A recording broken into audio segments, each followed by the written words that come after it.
Topper भी निकलेंगे 12th के बाद तो भी आप उतनी ही जगह धक्के खाएंगे, और कोई कम नंबर लाके निकलेगा तो भी उतनी जगह खाएगा। अब इन दोनों में से ही मजेदार बात ये होती है कि जो किसी स्कूल का टॉपर रहता है, किसी स्कूल का गधा बच्चा भी रहता है, ये दोनों ही क्राउड या तो सफल भी हो जाते हैं या तो बहुत लंबे समय तक असफल भी रहते हैं। इसका मतलब आपके टॉप करने की या आपकी स्कूल एग्जामिनेशन में फेल होने की कोई मतलब गारंटी नहीं होती कि इससे आप सक्सेसफुली हो जाओगे कि हमेशा हमेशा सक्सेसफुल रहोगे।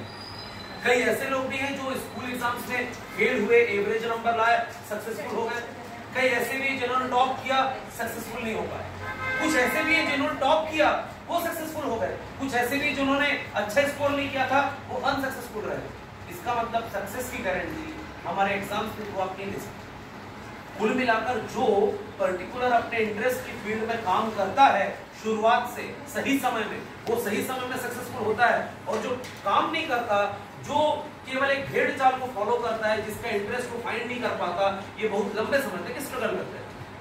तो ये सिचुएशन सोसाइटी में ना हो, इसलिए नवंकुर फाउंडेशन ने प्रयास नाम से एक अभियान चलाया हुआ है। इस प्रयास अभियान का उद्देश्य है कि हायर सेकेंडरी के बच्चों को इतना जागरूक करना कि वो अभी से ये सोच सके कि आगे चल के आपको क्या करना है फ्यूचर में, और जो आप पढ़ रहे हो अपनी वर्तमान एजुकेशन को आप कैसे उससे कनेक्ट कर सकते हैं।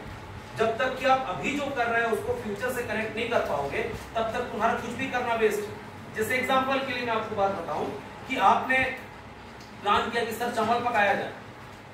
अब चावल पकाने के लिए सबसे पहले आप चूल्हा जलाओगे, ठीक, उसके बाद आप उसमें बर्तन चढ़ाओगे, फिर उसमें चावल डालोगे, पानी डालोगे, फिर पकने का इंतजार करोगे। ये सीक्वेंस होता है ना, ठीक, कि हम सूखा चावल डाल के पहले चढ़ा देते हैं, फिर चूल्हा जलाते हैं 10 मिनट बाद, फिर उसके 15 मिनट बाद पानी डालते हैं। ऐसा कुछ होता है क्या? एक सीक्वेंस है ना कि आप यही पहले करेंगे, इसके बाद वो करेंगे, तब आप सक्सेसफुल होंगे। आप उल्टा पुल्टा करेंगे, कुछ का कुछ बनेगा, चीजें बर्बाद होंगी, सो अलग, टाइम बर्बाद होगा, सो अलग। तो यहाँ पर आपकी रिसोर्सेस खराब हो तो मैटर नहीं करता कि चलिए सर 4 बुक वेस्ट हो गई, कोई इशू नहीं, कुछ पैसे खत्म हो गए, कोई इशू नहीं, पर समय वापस ला सकते हैं। वो बुक आ जाएंगी दोबारा, वो पैसे आ जाएंगे दोबारा, पर वो समय दोबारा।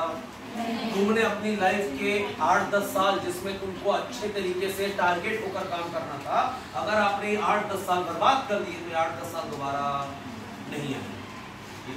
तो बच्चे ये थॉट डेवलप कर सके। ये भी पता चला है हमको क्या हर किसी को पता चला है कि आप लोगों की कोचिंग शुरू हुई है ना सरकार की तरफ से, जो क्लासेस 3 बजे से आपकी रेगुलर लगती हैं, ऑनलाइन मोड पर चलती है। कि कुछ जगह से इसका नेगेटिव फीडबैक दिया रहा है कि बच्चे बोल रहे हैं कि सर 1 वे कम्युनिकेशन है, पढ़ने नहीं पड़ता, बस अटेंड करते हैं, समझ नहीं आता किससे पूछे क्या करें। खैर, सरकार जो करा रही है उनकी पॉलिसी है, ऐसा तो कुछ नहीं कि आपका कुछ लॉस है उसमें, कुछ ना कुछ सीखोगे, भले 50% सीखोगे, 40% सीखोगे, वो एक अलग है। पर इससे क्या है, बहुत से स्कूल्स में ये पता चल रहा है कि प्रिंसिपल्स का ये कहना है कि सर बच्चे रुझान नहीं ले रहे हैं उस सिस्टम की तरफ। टीचर्स को लगता है बच्चे रुझान नहीं ले रहे एग्जाम्स की तरफ। बहुत से स्कूल में हर एक बच्चा इंटरेस्टेड होता है डिफरेंट एंट्रेंस एग्जाम्स के लिए, ठीक, पर वो एक पर्टिकुलर कोर्स की तरफ इंटरेस्टेड नहीं है, तो उसको ये समझ लेना कि वो एग्जाम की तरफ इंटरेस्टेड नहीं, गलत बात है। तो हमने जो एक शॉर्ट टर्म कोर्स प्लान किया हुआ है, ये 2 टाइप के कोर्सेज हैं, ये समर में चलेंगे। अभी तुम लोग